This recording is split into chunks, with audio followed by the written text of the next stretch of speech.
Oh, hey everybody. I had to force myself to get out here. It's about 10 o'clock right now, or 10 after 10.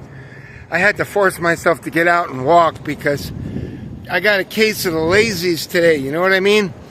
You have a hamburger and then it's getting hotter too, and my body's definitely not used to it. So I took off my t-shirt, I took off my shoes and socks, and it's just really hard to deal with heat down here in the South. And it's not just Florida, to be fair. When I was younger, I was in 11th grade, I think. And I think I was in 11th grade. And I had kin in South Carolina. My grandmother, she was full Cherokee Indian. And she was on her deathbed, or so they told me, and they were right. As it turned out, and I was able to see her and say goodbye to her. Well, speaking of saying goodbye, I better get out of the street. There, cars are not slowing down, and I'm trying to remain in the light here. I remember she used to call me Powell, and the last things I saw of her, she was laid out comfortably on her bed at home. Maybe she was in the hospital. I don't remember. She was either at home or in the hospital. I forgot now. It's been too long. But she was eating boiled peanuts. And that's the last time I remember seeing her. And then I went for like 3 days, and then I flew back up into New York alone, and we had heard that she passed. And the weird thing about that is that my family was a weird family there in the South. And I remember he was an insurance agent, and he had a nice home, and I liked him though. It was my Uncle Dennis, I think was his name, Uncle Dennis. And Uncle Dennis had a lot of skeletons in the closet.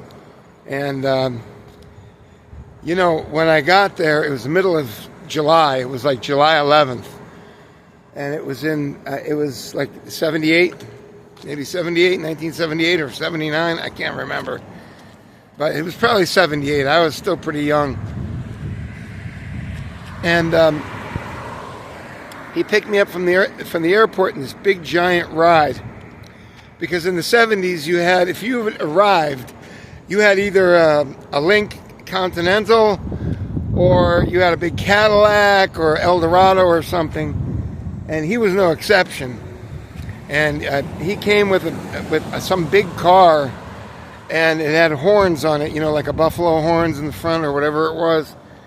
And it had that old time things where you by hand you turn the things up. They were pretty ancient looking in the 70s. They hadn't changed much from the 60s. And that was pretty much at the top end of the cars right then. And that must have been like a 74 or 75 Lincoln Continental. I forget what that was, but it was a big car, whatever it was. And we're on the way back from the airport there. And he drove a while to pick me up. I think he drove about 40 miles. Because it took like a half hour to get home, and that was in those big car days, where the cars you couldn't even feel them moving at around 80 miles an hour. But anyways, my Uncle Dennis, he put on the radio, and what else was on? Country music. And I still remember, because I grew up in the North, but I still had some little bit of seasoning of country music, not quite a bit, some, little bit. Because you get rednecks everywhere, all over the world, not just in the South of the United States. And I remember there was a song playing called High on a Mountain of Love. And that was by, I forgot now, Charlie Pride, is it? And he was like one of the only black country singers for a long time, at least one of the well-known ones. And he had a very sordid past, we found out. He had met, what's the name of that guy that was supposed to be a real bad racist? Your Cheating Heart, that guy. Your Cheating Heart. What was the name of that guy? I can't remember now, but he was like, that was it. Okay? That was it. He ran the joint for a long time, and it was pretty well known that he was a bad racist. And, geez, I can't remember his name now. That's how our brains work, you know? At least mine does. And I remember Charlie Pride, and I liked Charlie Pride. I liked his music, some of it anyway. And I said, oh, this is Charlie Pride. I said, turn it up. So then he turns it up real loud, and I said, you know, this is Charlie Pride? And he said, oh, yeah, it's the Singing In. So it was in 78. That was still going on. And the weird thing is, I loved Uncle Dennis because he was nice to me. And I got there on like the 10th, and like on the 12th, I had to go back home. I only stayed for a couple of days. And that heat in South Carolina was just, I could not go out. I was from New York.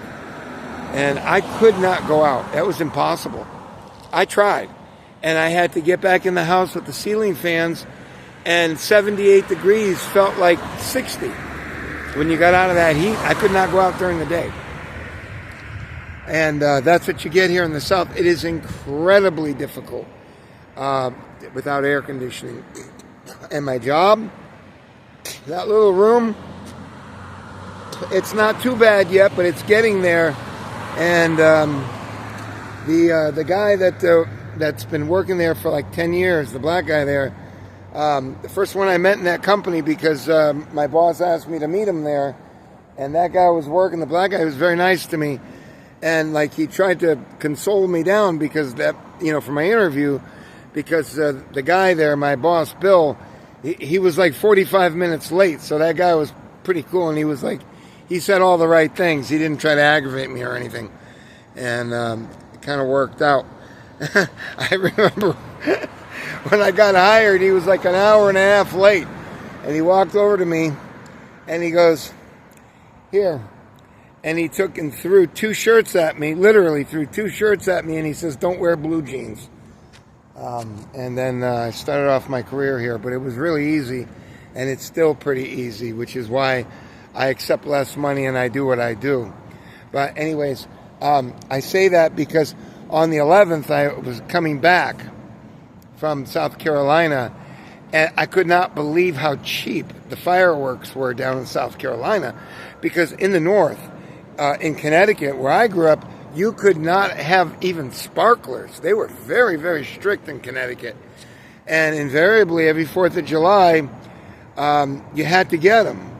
So those little packs of fireworks, those little packs of firecrackers, we were paying like $2 for each one.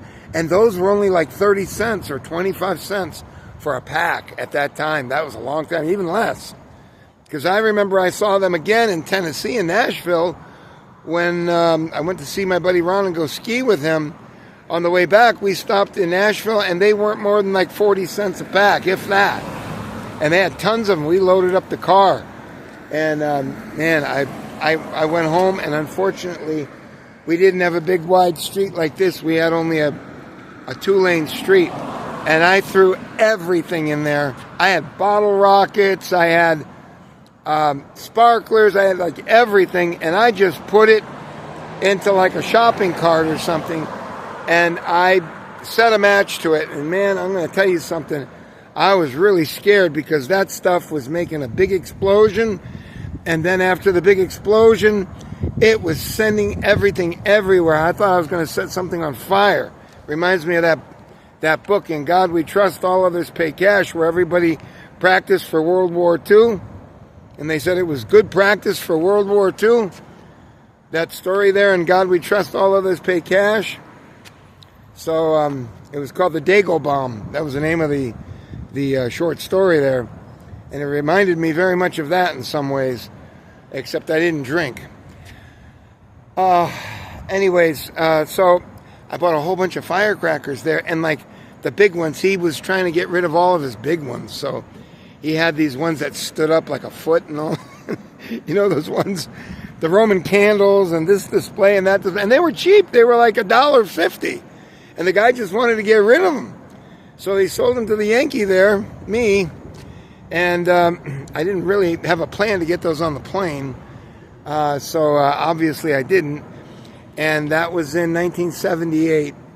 And then in 1988, 10 years later exactly, I believe, my Uncle Dennis drove up to see my mom and brought all my fireworks. And some of them didn't work, but most of them still worked. And I made some money off of them because it's like, it's not so easy in New York. It's not so easy to get fireworks.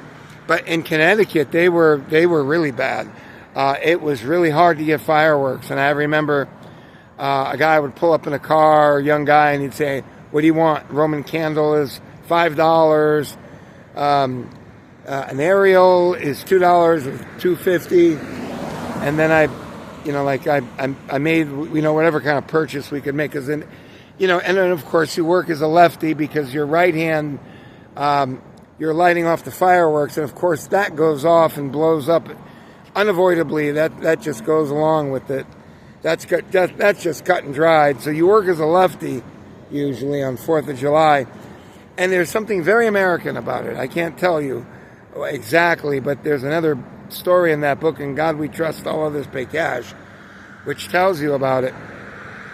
And I got one short story for you. This one always made me laugh. We had I used to go see the Pecorellis, and they were a Guinea family. They were Guineas. I mean, that's what they were.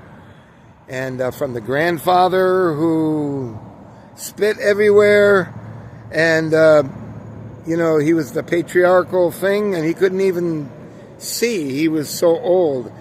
And then he had, his son, which was the father of the clan there, all the kids, and he used to call him Pop. I still remember that. And, they taught me pro football, when I was 6.5, 7 years old. They taught me pro football. I remember Sonny Jurgensen and, the Redskins with that awful looking helmet that they had. Let's see, that was before Billy Kilmer. That was long ago, back in the mid-60s. 66, 67, I was pretty young at that time. 68. And he smoked parliaments. I remember that. He smoked parliaments. And the family was a tough family. I mean, they were really tough. The Guineas are tough, man. They were like, but it was really weird because my friend Paul Pecorelli, he was like, and this was up in Connecticut, and he was like very tough kid, very tough kid, but yet they didn't, like, back then you went down to Buster Brown and you got your shoes, and that's what all the Guineas did. They went down to Buster Brown and that, or whatever, like these certain shoes or Red Wings or whatever it was, and like you had no choice. You had to wear them. You had to, because that's what your mom was getting you. And, they were obliged to, buy high C and all the worst, food and drinks for you, except for the, the pasta was delicious. I have already spoken on that. That woman, Lena, made the best. Oh, my God. I don't even want to talk about it. I'll get hungry even at night here. But anyways, that whole family was, not the whole family, there was a big family. They had like five sons and a daughter. And the daughter was in the middle there, and she wound up getting married to a foreigner. And he was from, was it Sweden? I think it was Sweden. He was from Sweden, and she went and married him, and then she moved over there to Sweden, and then she came back in 1 year, and she was forgetting her English. We had to help her along there a little bit. And then she came back like 2 years later, and she didn't speak English anymore. It was like that much of a departure. She couldn't speak at all. And anyway, she's probably long dead now. But anyways, so Paulie was my age, a year older, but he was tough kid, Tough kid.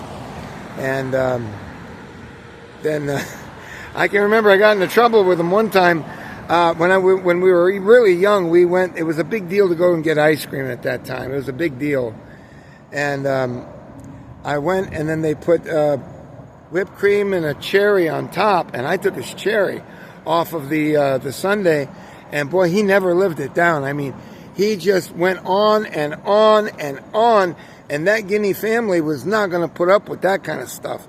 And I really took a lot of heat for that. Even at a young age, I took a lot of heat for that. That was very, what do you call it? Apropos, very not apropos. And I got in a lot of, I felt the heat on that all night, as a matter of fact, from his mom. So, anyways, the next one up was Carmen, and I found out he died a few years ago, 3-4 years ago, and maybe not even that long ago, maybe about 2 years ago. And he was kind of chunky and fat, and he had all sorts of behavioral problems, and he used to constantly fight with Paulie. All Guineas call Paul Paulie. That's you got to understand that. Guineas are Italians, by the way, old world Italians, and they're not only in New York City. This was in Connecticut. So Carmen always fought with Paulie. I mean, they had some like real serious things. If one was in the bathroom, the other one would try to break open the door because he wanted to get in and use it. And that's how that family was. But Carmen had some issues. I believe what he was doing, the father owned a package store, which is a liquors. They call it package store in New York, just like they call it grinders. Submarine sandwiches are called grinders in Connecticut. That's what I always thought. And then moved to New York, and they didn't know what the hell you were talking about. They called them subs or submarines or whatever it was. So they always had these fighting problems. But they owned a package store, and the store always got robbed. The father always said he was very frustrated because every time he left money in the register, that's when it got stolen, when there was a lot of it. I very strongly suspect that he wasn't the oldest, but the other ones were already off on their own. So he was kind of the oldest one in the house above Paulie, and I think he was taking the money. And they were always into trouble. They were always into something. And the police department over there in that town, which I'll not name, they were very hip to it, and they didn't like the Pecorellis, and they particularly didn't like Mark. And something happened to that young man. And even though he died 2 years ago, he lived until he was about, I guess, 57 or 56. And I was glad to hear it because at least he survived. Because I thought he died. I thought he killed himself because he had such issues. And I remember talking to him when I was like 13 or 14 or 15. And I remember he was so troubled, and he said, I'm thinking about asking the Lord for help. And I said, well, you know, the Lord helps those who help themselves. I still remember him saying that,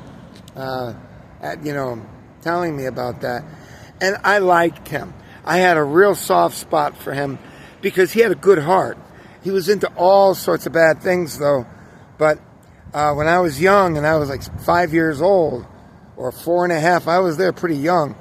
And I didn't know how to tie my shoe, and he came over and he tightened up his shoe, and he was a big strapping guy. He was a little chunky, like a football player, like a defensive lineman or something. And he pulled it tight, and he goes, "Is that too tight?" And I said, "No, it feels good." And that always stuck with me because he was always like concerned. At least he showed some concern about me, and never hurt me or anything like that, you know. And they were always fighting with Paulie. Paulie and them were always fighting.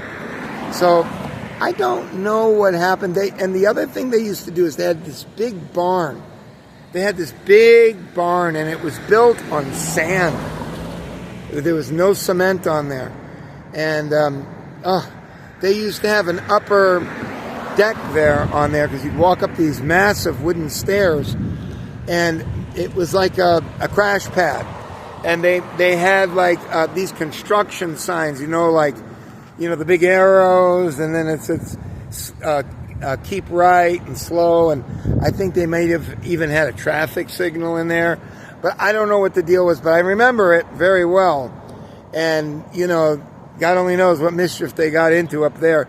But I often wondered if Mark had taken the stop sign down and a car got into an accident and there was a fatality. Because that's what I think happened with him. Something happened real serious with Carmen. And I never knew what it was, but he was so troubled. So I was actually happy that, you know, he lived until he was 56. And they said he rode his bike and so forth and so on. I called the family, but I knew so much about them that they didn't trust me. They were like, "Oh, I see," you know, and I was like, because I knew a lot about them, you know, because I was there when I was real young. But they must have thought I was some sort of person trying to get information from them. But that guy, Carmen, this is the funniest story on 4th of July that I have for you. They were always into something, and the police hated them. They knew them very well. They knew Carmen and Paulie, and they were always into something. And they were always having those loud parties up in that barn. And when I'm talking about a barn, I'm talking about a barn probably almost the size of that house right there. That barn was a huge barn.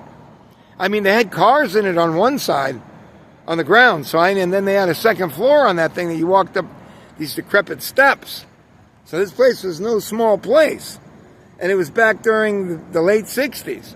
And I think it stood there until 76, and they tore it down. They made them tear it down. But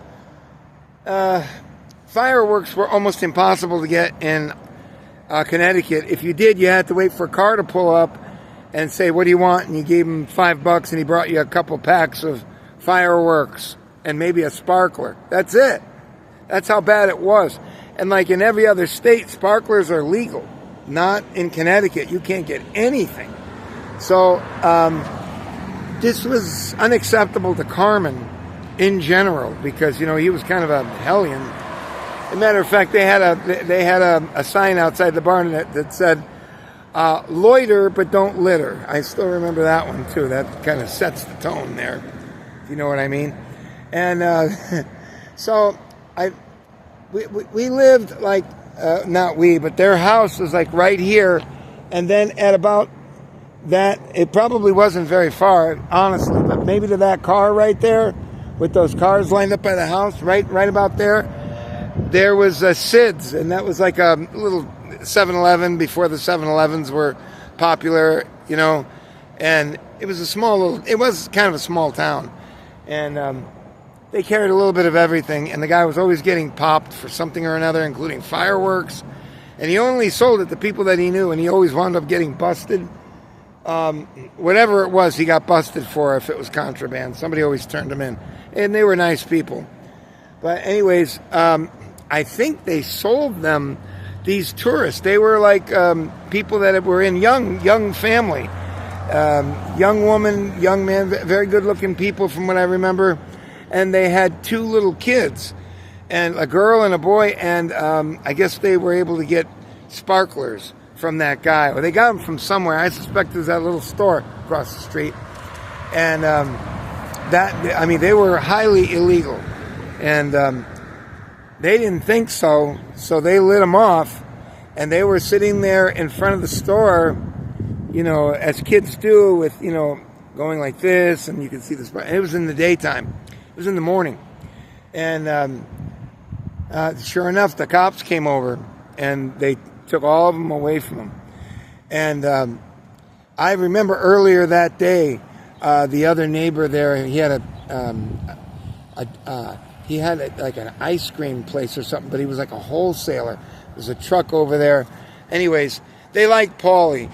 And I remember that day they came over earlier and they said, "Hey, Paulie, come here. I got something for you." And they gave him a big handful of M80s, which were like cherry bombs. They were fucking badass. I mean, you could lose your arm with those, folks.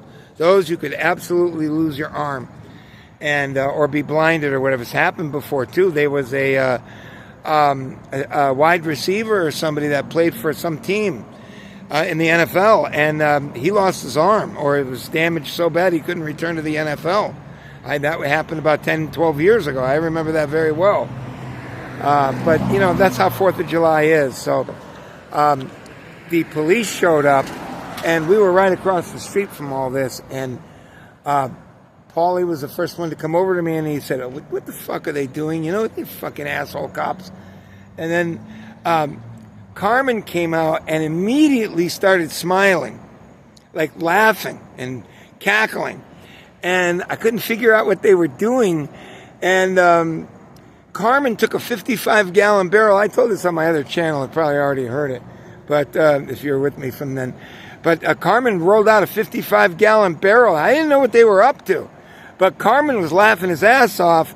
And from about here to those cars right there, maybe a little closer, Carmen threw one of those M80s into that 55-gallon barrel and pointed it at the cops.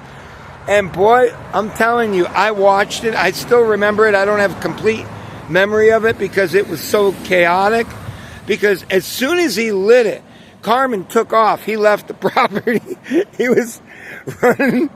But Paulie and I were still young enough. We were probably 12 years old or 11 years old or something like that. He was probably around 13. I was probably about 12. So we were still young enough to not take the heat for that. So we stayed right there, and I didn't know what was going on. And Paulie started laughing. He goes, cover your ears. And sure enough, that thing went off. And when they were taking the sparklers from those people and writing them a ticket, they dropped everything. The cops dropped everything because that thing hit, and they just almost fell down, and they dropped their ticket writer thing and all the rest of it, all that stuff. It was funny as hell. And Paulie was laughing, and I was too young to really understand and get it all figured out. But Carmen, he had run off. He scurried off. But I really liked Carmen. It's just that he had these mental problems that were real serious. I don't know what he did, but he did something. But thank God he lived 56 years, and he enjoyed his life, evidently. But, well, that was a funny story on the 4th of July. Anyways, I was supposed to be walking here, but I'll do that now. Get down around maybe 11:30.